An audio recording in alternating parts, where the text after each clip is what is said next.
agradecer por supuesto a Estudio de Acción, a César, a su presidente, y a mi amigo también Juanma, que cada vez que nos llama nos pone firme y acudimos prestos, en este caso a presentar un libro nuestro de la editorial Almuzara.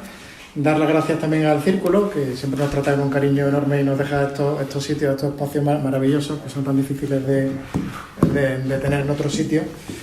Y gracias a vosotros, pues, que empleéis parte de vuestro tiempo de ocio, de descanso, en una presentación de un libro que siempre es un motivo de alegría.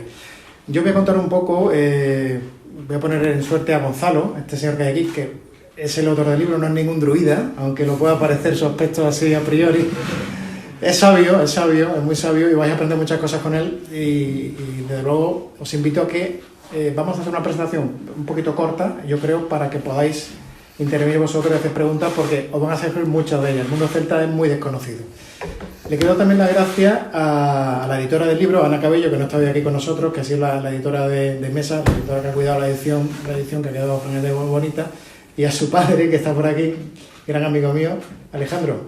Tú tienes algo que ver también, ¿verdad?, de este libro, ¿no? Tiene algo que ver, Alejandro, porque hay una cosa que hay muy poca iconografía del mundo celta. Entonces, a veces, las imágenes que queremos encontrar no damos con ellas, y Gonzalo nos explicaba un poco lo que quería, ¿es verdad? Y el padre de Ana, Alejandro Cabello, que está también, padre de la editora, que también fue el jefe mío cuando yo era veterinario hace 20 años, que llevo ya 20 años editando libros. Aquí tengo otra colega veterinaria que sigue ejerciendo, Elenita, que nos está acompañando hoy. Yo llevo 20 años dedicado al mundo de la edición. En Almuzara, 18, casi 19 años ya en Almuzara. Tenemos más de 2.000 autores, que se dice pronto, en España y en todo el mundo, España y América, básicamente. Y bueno, pues tener la suerte de ser editor. Editar es un oficio que es muy vocacional, muy bonito, y que te da un baño de humildad, pues, en cada libro, porque claro, te enfrentas a especialistas en la materia, en este caso a Gonzalo Rodríguez, que es especialista en este mundo antiguo, en estos pueblos del hierro, en el mundo celtibérico, o hispano-celta, ¿no?, como él le llama en el libro, y que se sabe muy poco de ello. Antes hablábamos de qué nos queda del mundo celta, ¿no? ¿Qué nos queda ahora, ¿no? Él decía, Antonio, nos queda lo más importante, la genética. Tenemos todavía esa genética que nos hace herederos, ¿no?, de esa tradición celta, ¿no? Pero no solo eso, hay muchas más cosas que ahora nos va a contar Gonzalo. Este libro, Héroes y Magia, habla precisamente del guerrero, de ese camino del guerrero celta, ¿verdad, Gonzalo? Que hace...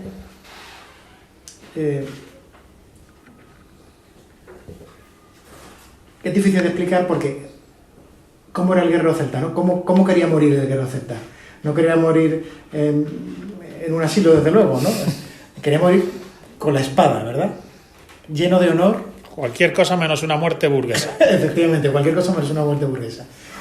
Y como estamos todos un poquito burguesados, pues nos viene bien esta charla. Yo os invito a que leáis el libro, a que hagamos muchas preguntas ahora a Celta. Yo tengo aquí anotado muchísimas cosas, ¿no? Esa cultura heroica, los principios, los valores, cómo era la ceremonia, cómo se estructuraba la política, cómo se estructuraban las sociedades, eran familiares o no, todos eran guerreros, no lo eran, quiénes eran los druidas, qué era eso del ardor guerrero. Hay una imagen que se nos viene a la cabeza a todos nosotros, y que lógicamente está recreada, ¿no? Todos habéis visto la película, no sé si todos, Gladiator, ¿no? Hay una escena al principio, ¿no?, que se ve la lucha del imperio, ¿no?, el orden, la ingeniería del imperio frente a esa emoción, a ese ardor guerrero del mundo bárbaro, que parte de luego entroncaba con lo que era el mundo hispano-celta, ¿no? Sí. Ese ardor guerrero que ahora nos va a explicar qué era, ¿no? En esos ritos iniciáticos que hacían que el guerrero, pues, pudiera enfrentarse a cualquier cosa y dándole igual, porque lo importante no era la victoria como en Roma, ¿verdad? Lo importante en Roma era entrar victorioso en Roma, no triunfal, eso era lo importante. Pero el mundo celta no es así. En el mundo celta lo importante es la épica. La belleza de la batalla. La belleza de la batalla. Da igual si uno muere, no solo da igual, sino que prácticamente a veces se desea la muerte, ¿no? Entonces, esa escena primera maravillosa de Gladiator, que si la tenéis en la cabeza, veis ese ejército romano perfectamente ordenado, ordenado perfectamente, ingeniería pura romana, frente a esas hordas que parecían a priori desordenados, no que lo tuvieran del todo, pero sí es verdad que era ese ímpetu, ese ardor guerrero frente a la razón, ¿no? A la disciplina, el orden. Roma al final acabó venciendo, como sabéis, que luego el imperio caería muchos años después. Pero sí hay una cosa, ¿cuánto tiempo tardaron en conquistar? Sí, 200 años se tarda en conquistar. La conquista romana de Hispania dura 2 siglos. 2 siglos. Son 200 años de guerras continuadas y, bueno, yo creo que luego lo explicaré. Es el primer momento de epopeya y épica de la historia de España. Efectivamente. Creo que toda la Galia se conquistó en 8 años, me parece. Sí, la guerra de Julio César contra Vercingetorix se resuelve en 8 años y la Galia deja de ser problemática. ¿Y cuánto duró la guerra? Solo la guerra de Viriato dura 8 años.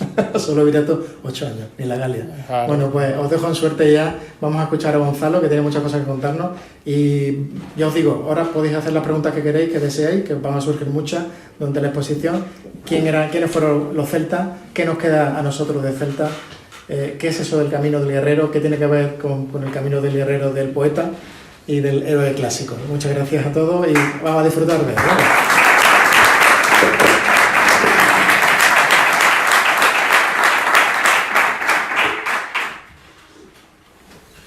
Bueno, pues muchas gracias a todos por venir, muchas gracias por llamarme, por estar interesados en el libro e interesados en lo que tenga que contaros. Vamos a ver. Lo primero que voy a hacer es ubicar la España celta, la España prerromana, en el proceso histórico de España. El proceso histórico de España tendría una primera etapa, que sería la etapa fundacional, que se divide a su vez en 3 partes, ahora lo veremos. Luego tendría una etapa de crisis, de riesgo verdadero de desaparición. Luego tendría una etapa de plenitud y proyección universal en el mundo. Y finalmente una etapa de decadencia y posterior modernización. Bien, en este proceso histórico de España digo que hay una etapa primera fundacional. En esa etapa fundacional distinguimos 3 momentos. Vamos a decir, el momento prerromano, el momento de los celtas, íberos y celtíberos. Luego el momento del concepto político. España como concepto político aparecerá con Roma. Y finalmente el momento del proyecto político de España como nación, tradicional premoderna, que será el momento de los godos. Bien, pues en esta primera etapa fundacional de España, la España prerromana de celtas, íberos y celtíberos es el zócalo originario, la raíz genética de España. El zócalo celta, íbero y celtibérico es la matriz genética de los españoles. Esto está demostrado así a día de hoy por los genetistas. Los que estamos aquí presentes somos descendientes de celtas, íberos y celtíberos. Solo ya por eso tenemos un valor fundamental en el estudio y comprensión de la España prerromana y céltica. Ellos son nuestros abuelos. Entonces, España como nación tiene un zócalo originario, genético, una arcilla humana. Bien, el origen de esa arcilla humana es la España prerromana. Luego viene Roma, que es la que nos conquista, en una guerra de 200 años, la conquista romana de España, que es la que genera el concepto político. España es una provincia del imperio, es Hispania, dentro del imperio romano. Tito Livio, para referirse a los pueblos prerromanos, los llama hispanos. Se llegan a hacer monedas que pone Hispania, e incluso tropas auxiliares reclutadas en España para luchar en las fronteras de Roma, en el Rin o en el Danubio, son tropas reclutadas no siempre con el término de la tribu, arebacos, lusitanos o vascones, sino incluso con el término genérico de hispanos. Y luego viene el momento del proyecto político, que tiene que ver con la invasión visigoda y con la fundación del reino visigodo de Toledo, que se llama a sí mismo Regnum Hispaniae, Reino de España. España como proyecto político común para el conjunto de Iberia es el momento godo, el reino de Toledo, el Regnum Hispaniae. Y con estos 3 momentos ya tienes la esencia fundacional de nuestro país. El zócalo genético, el concepto político y el proyecto. Y el zócalo originario, la arcilla originaria, son celtas, íberos y celtíberos. Luego tenemos el momento de crisis, la invasión islámica. Es una crisis de muerte. podríamos haber dejado de ser europeos. El mundo musulmán porta la teocracia. El mundo europeo es antitético a las teocracias. Se basa en el Imperio Romano y en las teorizaciones políticas de San Agustín, en la ciudad de Dios. Un reino, un regnum, es un pensamiento de Dios en el mundo que los hombres tienen que llevar a cabo. Una teocracia es un sometimiento unilateral a la palabra revelada, a la Sharia. Es por eso que hay reconquista. Es por eso que hay restauración del reino perdido de Toledo, que es así como literalmente en la Edad Media se habla de la guerra contra los moros. Así lo menciona Alfonso X el Sabio en su Historia General de España. Luego viene el momento de plenitud, la proyección universal en el mundo, con el imperio. El imperio español, que funciona como catejón, que se dice en teología, como obstáculo providencial, obstáculo para impedir que las fuerzas de la subversión del mundo protestante se expandan. Por desgracia, el imperio fue derrotado con la paz de Westfalia. Y luego tendríamos ya el momento de decadencia, con la llegada de los Borbones, la guerra de sucesión, la modernidad, hasta el día de hoy. Este es muy sucintamente el proceso histórico de España. Bien, pues lo primero es entender que la España prerromana está ubicada en ese proceso histórico y está ubicada en el momento raíz. La raíz originaria de los que estamos aquí no está ni en Roma, ni en los godos, ni en la invasión islámica, ni por supuesto después ya en el imperio y demás. La raíz está en la España prerromana. El elemento romano, el elemento godo es un injerto y el imperio es nuestra proyección en el mundo. Pero lo que somos originariamente son esos pueblos prerromanos. A partir de aquí ya hay que subrayar dos elementos fundamentales. Y es que el valor de la España prerromana radica en primer lugar en ese ser, la arcilla originaria de los que estamos hoy aquí reunidos. Sea el valor que queréis darle a esto. Habrá gente que le dé un valor 0, allá ellos. Habrá quien le dé un valor 10 y lo saque de quicio. Pero tiene valor y hay que tenerlo en cuenta. La raíz originaria de los aquí presentes, nuestros abuelos, son esos celtas, íberos y celtíberos que lucharon contra Roma durante casi 200 años.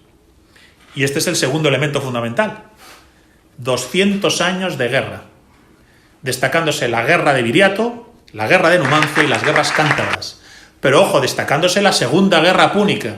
Roma llega a España para atacar la retaguardia de Aníbal, con pueblos ibéricos que estarán del lado de Cartago, del lado de Roma, o que alternarán un bando y otro, como pasa con los guerreros ilegertes Indivil y Mandonio. Y luego están las guerras civiles que se proyectan sobre Hispania. La guerra de Sertorio, con lusitanos y celtíberos del lado de Sertorio, y las guerras pompeyanas, con Pompeyo, los pompeyanos y César luchando en Munda. Es decir, no se puede concebir la historia de España sin esa épica, sin esa epopeya que supone la conquista romana de España, esos 200 años, con momentos, por decirlo así, cinematográficos. La caída de Numancia, con el asedio de Escipión, las victorias de Viriato contra Roma, derrota un ejército consular, o el furor heroico y casi homicida y suicida de los cántabros, descrito por Estrabón, donde dice que los cántabros luchan en estado de rabia bestial y que les crucifican, y mientras están crucificados, los cántabros cantan himnos de victoria, aun estando crucificados. Bien, pues esa epopeya y esa épica sería la primera epopeya y épica de los españoles y de nuestros abuelos. Ahora, dicho esto, mi libro no es sobre el proceso histórico de España. Mi libro es sobre los principios, valores y creencias de esos pueblos que cantaban himnos de victoria cuando Roma les crucificaba. Mi libro en realidad lo que ha tratado de hacer, y empezó como una tesis doctoral que después se reformula en un libro publicable, ¿no?, que pueda ser accesible a todo el público, se basa en realidad en tratar de saber qué nos enseña esa España prerromana. ¿Qué nos enseña a los que estamos aquí a día de hoy reunidos? ¿Qué nos enseñan esas gentes que seguían a Viriato en su lucha rebelde contra Roma, que resistían en Numancia contra Roma y preferían quitarse la vida antes que ser esclavos de Roma? Numancia termina con un suicidio colectivo, se quitan la vida antes que rendirse. ¿O qué nos enseñan esos cántabros de rabia bestial, que, como he dicho hace un instante, cantan himnos de victoria aunque les crucifiquen? Bueno, pues mirad, como mi estudio ha sido sobre los principios, valores y creencias de la España celta a partir de su cultura guerrera, yo me he encontrado que hay dos paradigmas fundamentales que se nos trasladan desde esa cultura guerrera, que es lo que yo he llamado el héroe y la magia. La ética y la espiritualidad heroica y el pensar mágico del mundo, que voy a tratar de explicarlo ahora sucintamente y que os aseguro que son paradigmas radicalmente contrarios al nihilismo moderno, antitéticos, me atrevería a decir, a la modernidad. ¿Qué es la ética y la espiritualidad heroica? Bien, la idea de que el hombre, el ser humano, se labra un sentido en esta vida y un destino en la trascendencia conforme al ideal heroico. Esta vida es una prueba, un desafío para vivir el camino del héroe y merecer los cielos, subir a los cielos junto a los dioses de lo alto. Así literalmente dicen los cronistas romanos que quieren morir los bárbaros de Hispania, los celtas, íberos y celtíberos. El mundo es una prueba o un desafío, no es un valle de lágrimas, ni tampoco es una realidad puramente material con la que tengas que gestionarte y organizarte al modo materialista moderno. Al mundo se viene a vivir la prueba del héroe.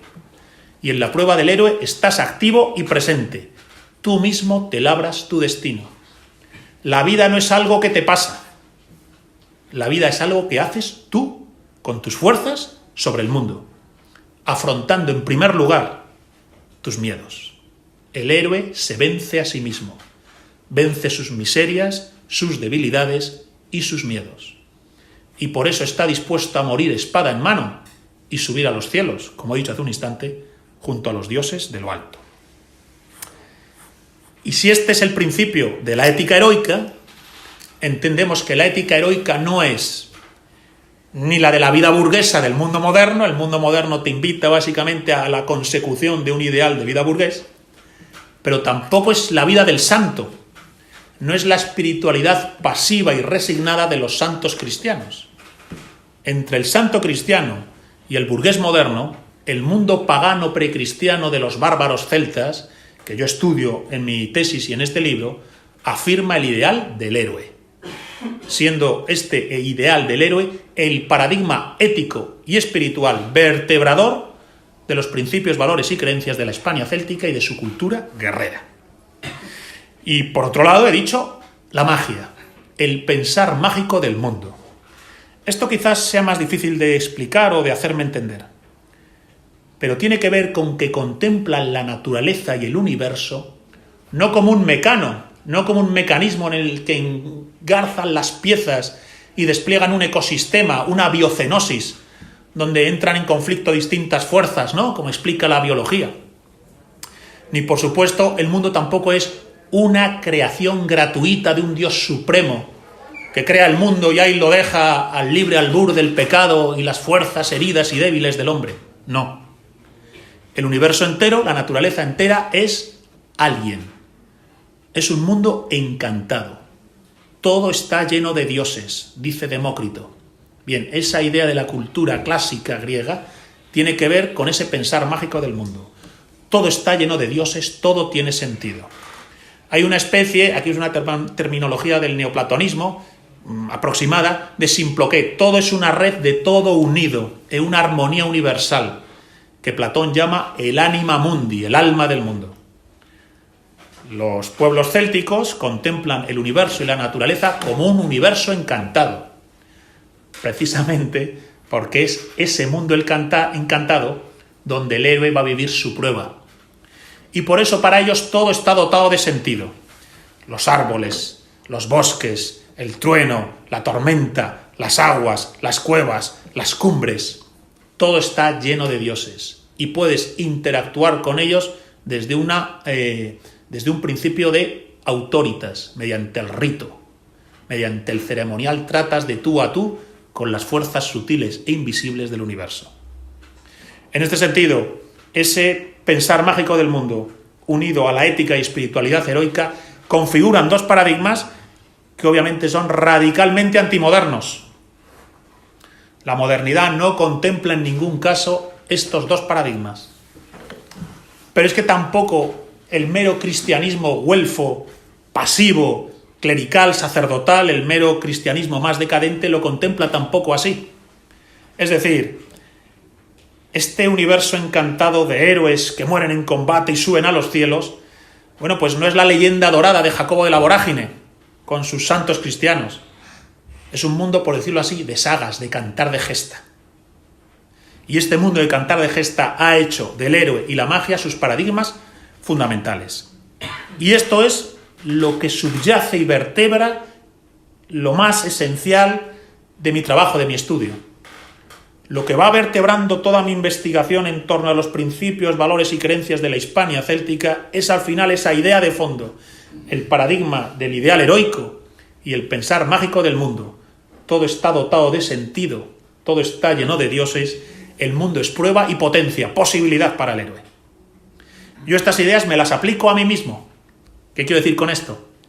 Que la enseñanza fundamental que yo he sacado de hacer este estudio es que el paradigma que debe informar a la persona de sensibilidad espiritual y refractaria al nihilismo moderno, como es mi caso, son los paradigmas del héroe y la magia. Ahora, planteado esto así, ¿cómo se formula luego en el libro? ¿Cómo se estructura esto en el libro? Bueno, pues en primer lugar, el libro tiene una primera parte, que podríamos decir que es el estado de la cuestión. ¿Qué fue la Hispania céltica? ¿Qué sabemos de ella? ¿Qué fue?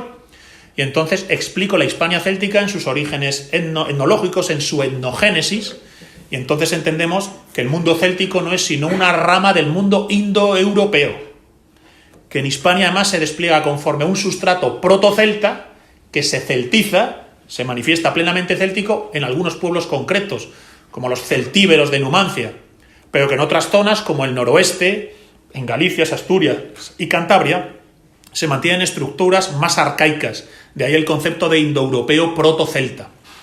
Entonces, en la primera parte hay toda una aproximación a la etnogénesis, al origen étnico de esos celtas de Hispania. También a su estructura y organización política. Es una sociedad de jefaturas, vertical, aristocrática, jerárquica, con jefes que no son jefes por ser propietarios de bienes materiales, sino que son propietarios de bienes materiales porque se han ganado la autoridad y el respeto sobre el resto de los hombres. No sé si lo entendéis. No eres jefe por ser rico, sino que eres rico porque has conseguido merecer el respeto y la obediencia de los demás. Y esto es una idea fundamental que se ve muy bien en algunos personajes de la Hispania prerromana, como por ejemplo Viriato. Y luego viene una segunda parte, porque si la primera parte es el estado de la cuestión, ¿qué fue la Hispania céltica? La segunda parte es la tesis propiamente dicha. Principios, valores y creencias. Ética heroica y espiritualidad heroica. Pero hay más. Porque al tirar del hilo de la ética heroica y la espiritualidad heroica, surgen dos temas que yo he trabajado, creo, en profundidad en el libro. Me ha gustado mucho trabajarlo. Yo desde siempre he tenido interés en esto. Y es el tema de la magia guerrera.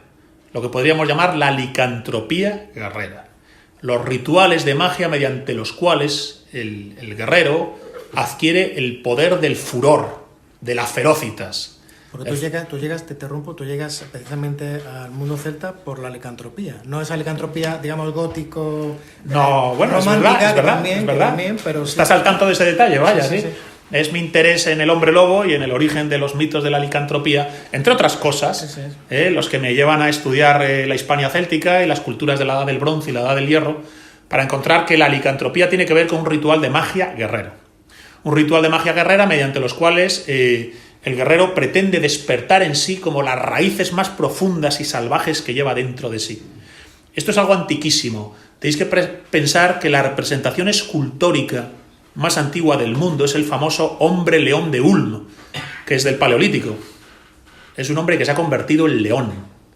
Es esa consigna de la magia guerrera de deseo poseer la fuerza de un tigre, deseo poseer la fuerza de un oso. Aquí tenemos a Hércules, como sabes bien, que se toca con la piel del león. Pero no, ojo, no al Hércules del escudo de Andalucía, ese Hércules con esos dos leones mansos que parecen casi perros o gatos, sino al Hércules mítico. El Hércules propiamente indoeuropeo derrota al dragón, derrota al león de Nemea, ha salido el dragón, derrota al león de Nemea y se viste con la piel del león. adquiere el poder y la fuerza del león. Como mucho tiempo después escribe Rudyard Kipling sobre Mowgli en el libro de la selva, que derrota al tigre Shere Khan y se viste con la piel del tigre. Deseo poseer la fuerza del tigre. Esta es la clave fundamental de la magia guerrera, de la licantropía guerrera. Adquirir el furor salvaje que llevas dentro. Y esto no es un tema menor. Podríamos decir que tiene que ver con los misterios de la ferocidad y el furor. Vivir con furia, vivir con ferocidad, vivir sin miedo. Vivir de una manera en la que, de manera implacable, jamás te sometes al temor. Sea cual sea el temor que te amenace, jamás te sometes a él. Siempre enseñas los dientes, siempre sacas las garras, siempre haces frente a lo que venga. Esa idea de un valor sin tacha, de una valentía imposible de amedrentar, es lo que tiene que ver con los misterios del furor. De ahí que Roma, que lucha de manera ordenada, como una especie de ingeniería militar, no puede evitar sorprenderse y a veces atemorizarse del furor bárbaro. Es un furor casi suicida. Los bárbaros demuestran no tener miedo para nada a la muerte, pero es que tampoco tienen miedo a la vida.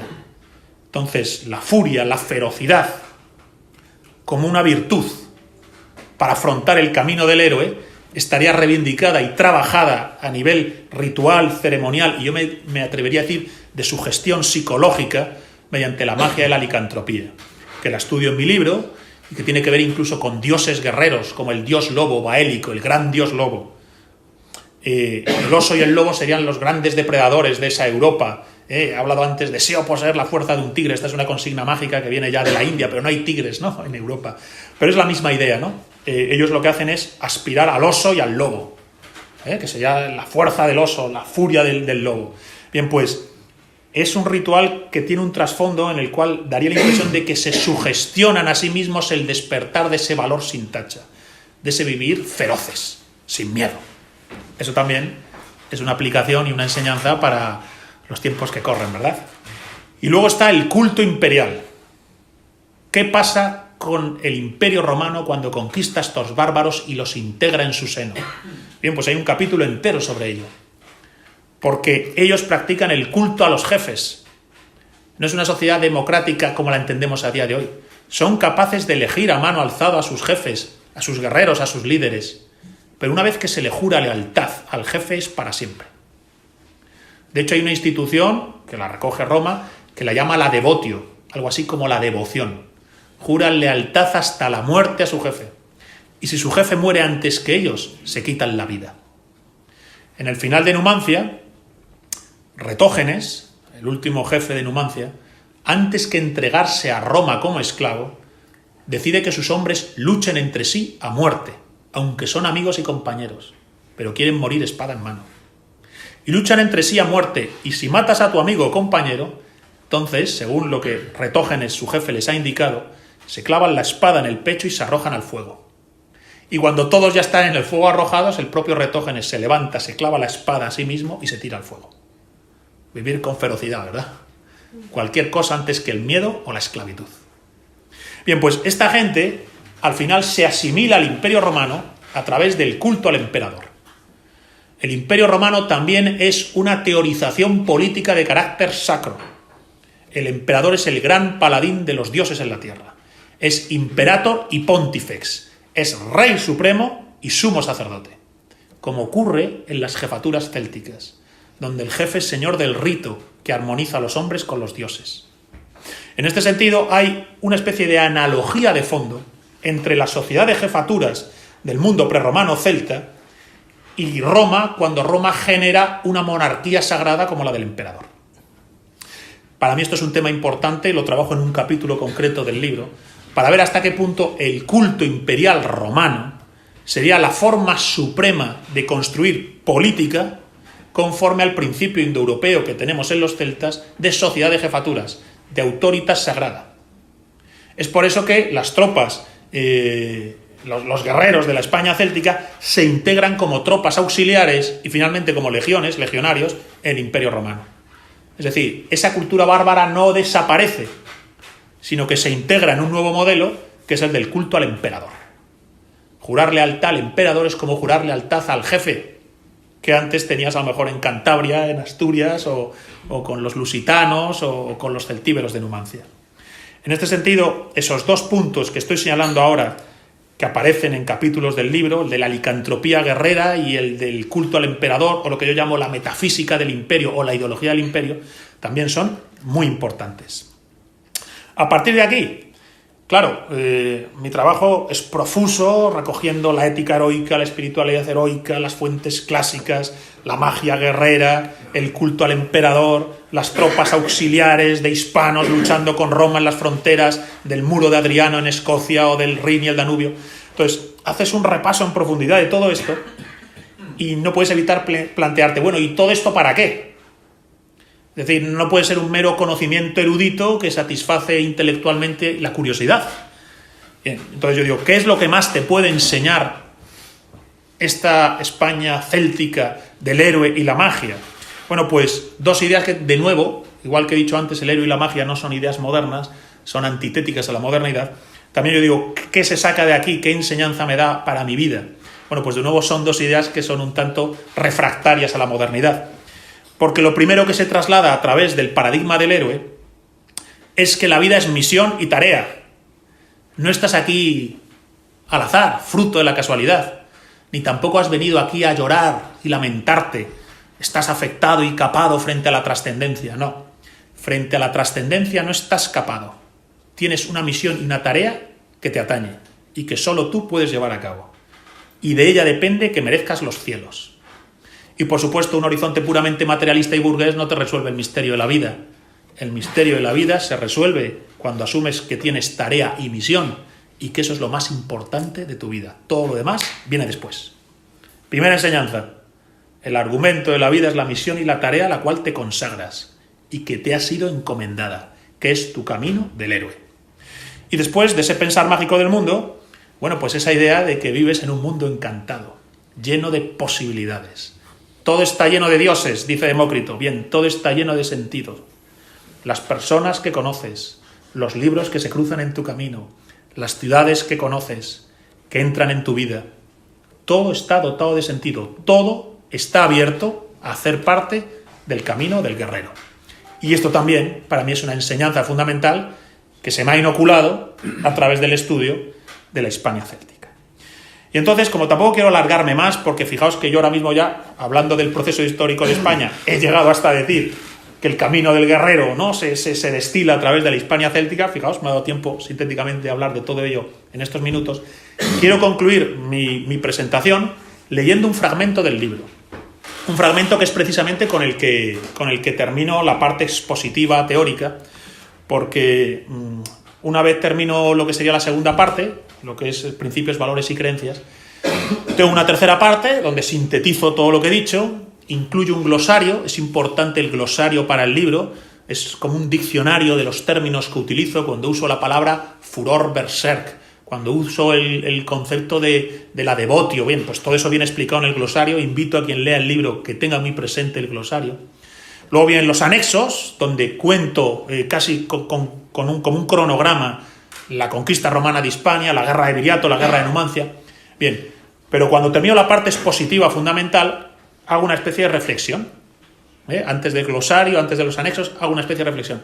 Y es con ella con la que quiero terminar, porque creo que un poco, bueno, pues sintetiza todo lo que he dicho desde el punto de vista de la enseñanza espiritual que me ha trasladado escribir este libro a mí personalmente. Entonces digo, ¿qué nos aporta todo esto?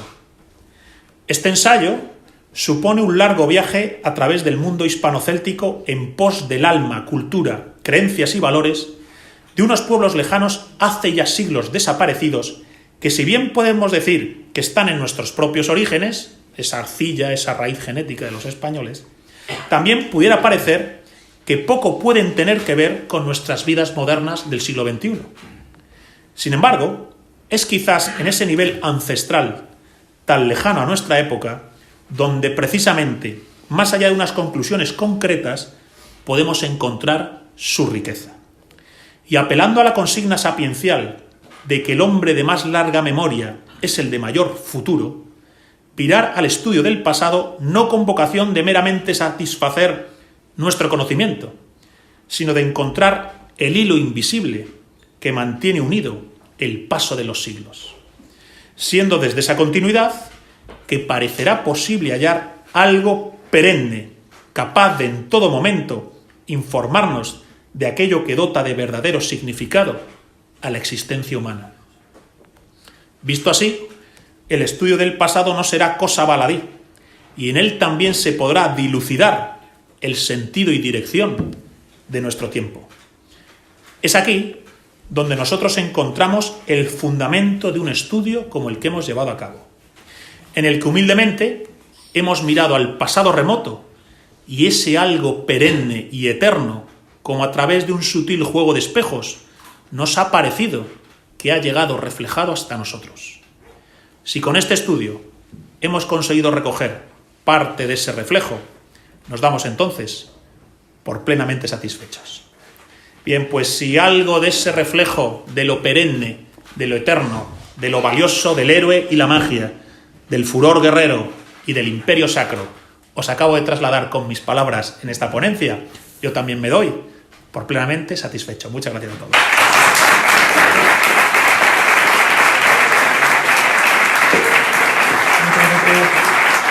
Muchas gracias.